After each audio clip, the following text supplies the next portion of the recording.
This is the Hypothetically Sound podcast, hosted by Alec, Randy, and Xavier, where we take a hypothetical look at the world around us, exploring the what ifs, maybes, and how comes. Join in on the unfiltered, raw, and real conversations as we explore the world around us. Welcome back to Hypothetically Sound. We hope you are having a good day. As always, I am one of your hosts, Randy, joined by the other host, Alec. How's it going? It is going good. How's it going for you? It's not going too bad. It's not going too bad. You know, it's going to get better because we are getting back into our Cryptid Hunter series, and I'm excited. Hell yeah. I love cryptids. I love everything to do with just mysterious and conspiracies. It's fun. Do you remember who we've covered so far, just so you know, informing people back at home? I mean, I'm pretty sure we hit some of the hard-hitting ones right away, like Loch Ness, Bigfoot, Mothman, right? Yep, I think we did New York's cryptid Champy. But today, Alec, we're going to do what I think may be the most mysterious cryptid out there. It is interesting. This cryptid has only been seen 3 times. Credibly. Ever. Credibly, yeah. Yes. And it not only is that the weird, I think that's not the weird part, right? I think the weird part is that the 3 accounts happened within 2 days. Yeah, all of it within, I think, about like 24 hours. Like, it was a very close timing. The first 2 for sure, and then the third one was like the next day. Yeah, and it's weird. Like, one of the people who got it is known as a very truthful person, so people didn't question it. And you're probably at home wondering, who are we talking about? What creature could this be? And we are talking about the Dover Demon. And you're probably still wondering, what is the Dover Demon? It is like an alienoid. What? To be fair, if they listen to our Smash or Pass episode, so they might know a little bit about the Dover Demon. True. And they know that I smashed. And it is a generic white guy. It is according to our special guest Amanda. Yeah. Pretty awful description. But very awful. It's fine, I guess. I also did smash. But that is not the point of this episode. This episode is to look at the Dover Demon in detail. So before we get into some of the facts and history and conspiracies around the Dover Demon, what is just your gut feeling about the Dover Demon? Real or fake? Hey man, it's as real as Bigfoot to me, I guess. I don't know. Again, there's only one account, and the only pictures we have of this thing are 2 kids' drawings. Like, no, and what's crazy about it is the man who originally saw it is an artist. And so, the fact that there isn't a better, original drawing of it is crazy to me. He uses the Dover Demon in his artwork now. He's used it since. But it's not the original drawing. So let's give you guys some facts about the Dover Demon. And like we said, it's a very mysterious creature. If it's so mysterious, are these really considered facts? Yes, they are facts that humans have given to make facts, because that's how facts were not. Suspicions, first-hand accounts. It was first sighted in 1977 in a small town in Dover, Massachusetts. I can't say that word. Massachusetts. Massachusetts. Okay, this isn't about how we can't say words. This is about the Demon of Dover. So let's continue. Yeah, as we said, it was 3 separate people saw it within 24 hours, all in the same area. They all described it as about 3 to 4 feet tall. It had large, glowing orange eyes. They all described it as pale, hairless, peach colored. A couple of them described the skin as being rough like sandpaper. It has a big ass head too. Yeah, a big head. The one thing they all said, well, 2 of the 3 said for sure, were it had a tiny little neck that struggled to hold up its big ass head. They said it had no visible mouth, nose, or ears. So apparently they just stared at some giant head with some giant eyes. Probably shaking like a chihuahua, trying to hold that bit. You know what I'm saying? And then the other thing that they pointed out that was really sketchy and weird is that it has some super long fingers and super long toes. The Yeah. question is, why were you looking at his feet? I I would have mean, been more concerned about the big old eyes with no mouth, okay, nose, or ears staring at me. just to say, 3 to 4 feet tall, and then it being a roughly 35 to 40 pounds, Mhm. predictable, right? Yeah. It's not a lot to look at, so I think you would probably notice the really odd features, like the shaking head that's struggling to stay up, Mhm. and then the fingers that are wrapping around whatever it's standing Yeah. on, you know? Mhm. Uh, all of them said that they saw the creature climbing rocks and walking on all fours, or even standing up and walking. Uh, so it would have been like child size, like a 10-year-old. So it explains why they would like stop to see it, because you see something climbing in the woods or on the side of the road, and it looks human sized. You're probably going to stop to make sure it's not a random human child, especially in a town at that time in 1977. Their population was only 5,000. Yeah, It's it's small. reported that they had more horses than they had humans in their town at that point. Uh, but that takes us to the first encounter. Yeah, I was gonna. Yeah, oh wait. Let's get through this. Yeah, the first encounter happened on April 21st of 1977 by Bill Bartlett. He said that it was around like 10:30 at night. He was driving along the road with some friends. Uh, he said that he saw the creature perched on a stone wall when it got illuminated by his car headlights. As we said, he described it as having glowing eyes. It had rough peach colored skin. Bartlett later said that he really did see something. He wasn't drunk or high, so he can't explain it, but he really did see something. And as I said earlier, this guy was an upstanding citizen in the town. People tended to believe him when he said something. He didn't lie very often, and so there was some very convincing arguments from him when he told people about it. I feel like he was really pushing it because apparently when he was his friends were there, right? Yeah. But he seemed to be the only one that saw it originally. Hmm. To which again, um, he went home and told his dad about it and made the drawing and then really pushed the fact that, like, yeah, as you said, he really saw something. He wasn't drunk or high. He just couldn't explain it, and he had this little art rendition of it. Hmm. And then, about an hour and a half later, on a different road in the same town, a man named by the name of John Baxter. Boy, by the way, Boy, was it a boy? yeah, he was a He kid. He's a said teen. he was walking from his girlfriend's house. So he's the man boy.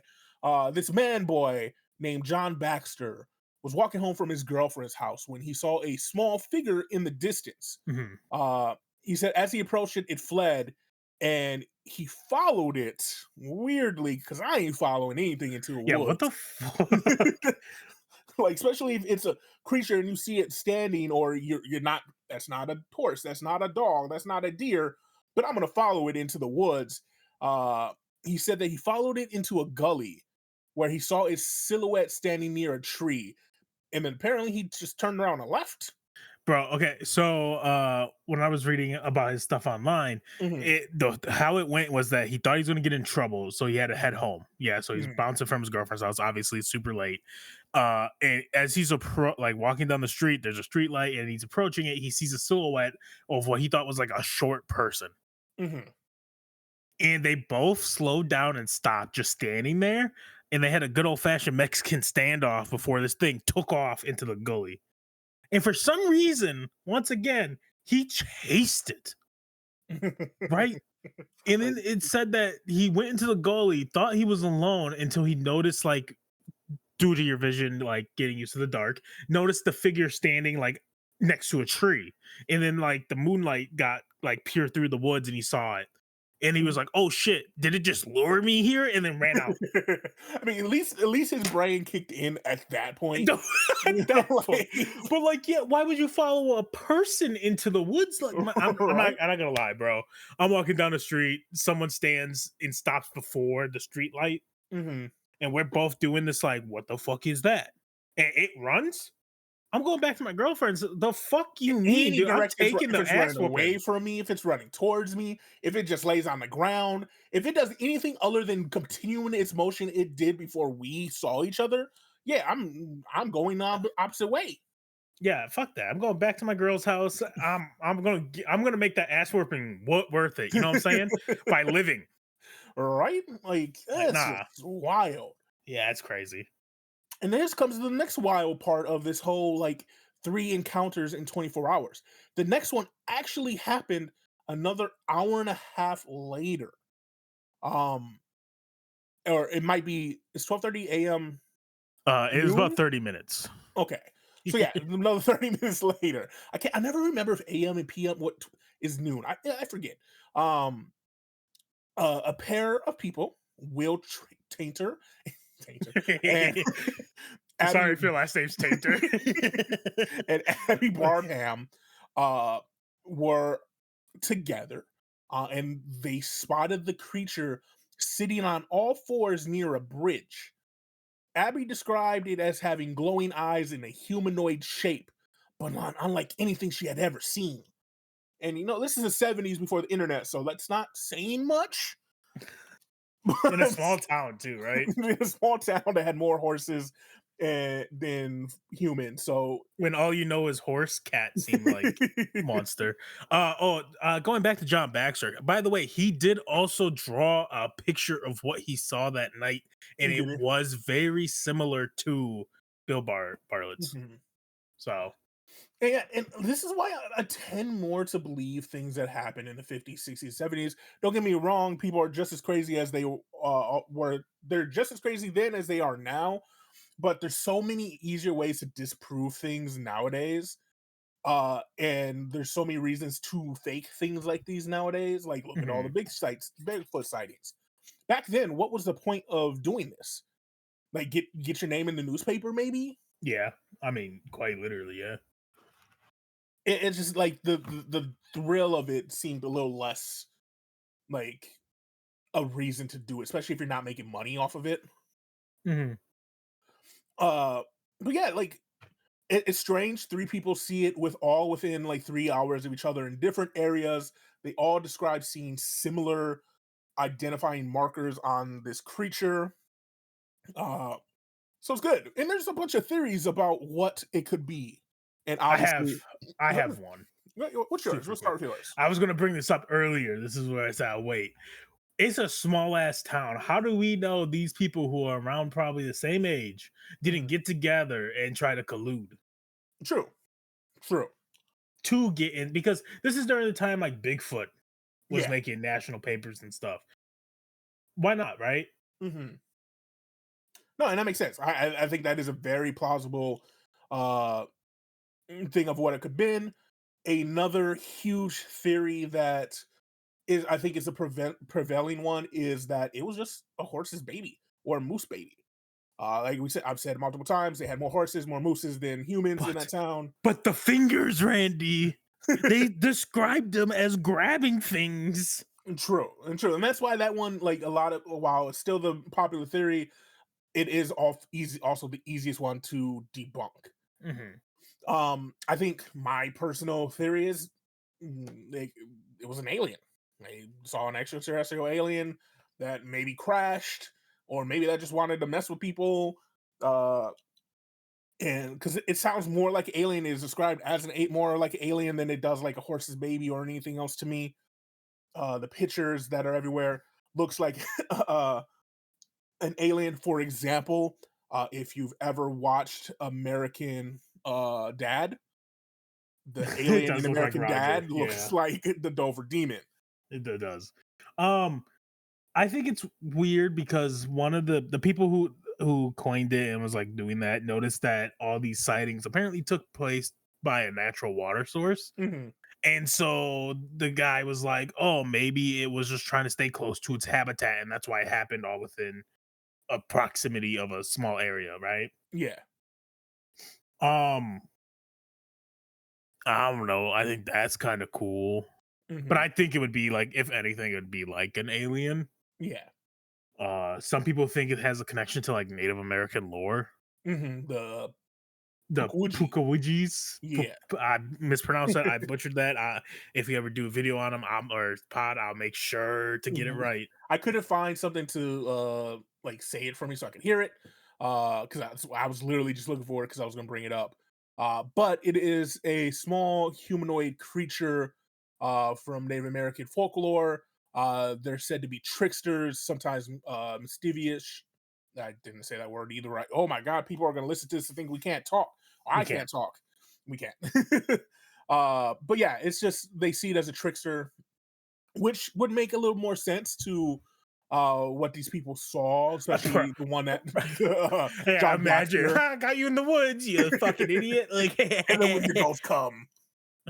bro. No one's gonna listen to this because you said a W word. We're not allowed to say that word. It's bad. It's uh juju, brother. Juju my butt. Don't Okay. juju my butt. So there, like we said earlier, there hasn't been any further sightings since 1977, at least documented or like ones that people agree on. But the Dover Demon has stayed a very popular Mhm. cryptid and popular cultural icon. It just appears in TV shows and documentaries all the time. Well, Uh, low key, it was probably just a very sickly animal that died. yeah, I do think like yeah, being a sickly animal or a baby of something, wandering looking for its mother. Can't explain the walking on 2 feet thing, right? Mhm. But like, Yeah, I probably just a sickly animal that died, and that's why I never showed up again. Because and like it got enough mainstream popular news that a cryptozoologist named Lauren Coleman came, and that's how it got its name. Actually, was from her and her investigating team. Uh, they named it the Dover Demon. Um, so yeah, it got the town a little more recognition, which leads to back to your theory that this was just a hoax put on by the town to drive tourists into the town to help it grow, to help it get some money. Which also, good job at the end of the day. Good job. yeah, I feel like a lot of people back then tried to do these hoax things, Hmm. but only ones that were successful were little towns that had everyone in on it. Yeah. Hmm. I was gonna go somewhere really bad with that. I better stop myself. I'm glad. But like Denver also is like in just like that area. I almost said Hmm. Denver, sorry. Massachusetts is just known to have like a lot of land that isn't covered by humans and stuff. And I Yeah. feel like that's also why a lot of quote unquote sightings happen. Hmm. And that makes it also very believable, especially like in the 70s, right? Like, Hmm. And like we said, while like no one has any pictures, actual footage of it, anything like that, like there have been people who have claimed to see it since then. Like there's many Reddit users claiming that they saw the Dover Demon while camping near Dover in the 2000s. They describe it the same way. There's people on YouTube that do it. People who actually live in different cities that say that they've seen the creature in their woods near their homes. mhm. And it's just one of those things where once it starts, just like Loch Ness, just like Bigfoot, it does spread, and then people want to get on into it. Uh, but the Dover Demon will remain unique in its aspect of cryptid lore, just Oh yeah. because I, of the different amount of people that saw it in that short time span. oh yeah, I was gonna say the mystery around it definitely puts it up there as like just a legend by itself. Hmm. Just because like bro got caught one time and then never got caught lacking again. Like that's impressive. Yeah, 100%. Like it deserves a spot in the top tier of cryptids. Uh it was a fun creature to talk about in the Smash or Pass, and in this episode. Do you have any final thoughts on the Dover Demon? Still smash. As Amanda would say, it is very backpacky. So smash. She did say that, didn't she? We hope that you guys enjoyed the episode. We're going to be doing more of these Cryptid Hunters. We look at all kinds of different cryptids in the world, not just in America. We've talked about a couple times in this episode. Go listen to our Smash or Pass episodes. Just fun. Also, yeah, go ahead. When you said the world, we understand that like cryptids is kind of a European American thing, but we also gonna do like yokai and like African shit, all sorts. There's a ton in Africa. There's a ton in Australia, China. Like there's cryptids all over the world. Yeah. Or mythical creatures all over the world. Maybe mythical creatures is the better option. But yeah, go listen to our Smash or Pass episode with our special friend, special guest, Amanda. The special friend sounds weird after I said it. Special guest host, Amanda. Such a friend sounds crazy, bro. That sounds crazy. That's like you introduce somebody to your family, but didn't want to put a label on your relationship. It's my special. With John. This is just my special friend. What's special about him? Needs. Nope.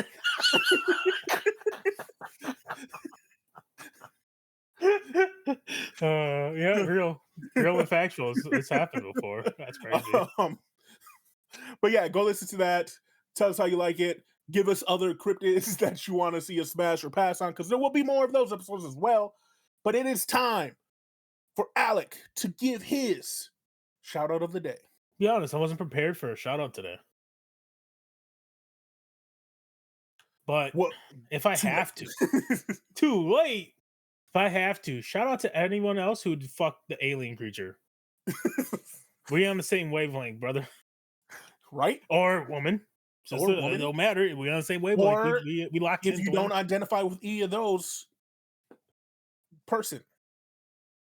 any person, Alec, that will. Yeah, we locked in. That's all that matters. Is we locked in at the end of the day. This episode went really downhill at the end. It definitely did, but it's okay because it'll get worse in the future. Let's go 2025. Follow us everywhere. Have a good day. Bye. Bye. Oh, shit. What are they gonna do? Thank you for listening to Hypothetically Sound. We hope you enjoyed the episode. All episodes can be found at hypotheticallysound.podbean.com, as well as on Apple, Spotify, and Pandora. For full unedited video versions of the podcast, please visit us at youtube.com/hypotheticallysound.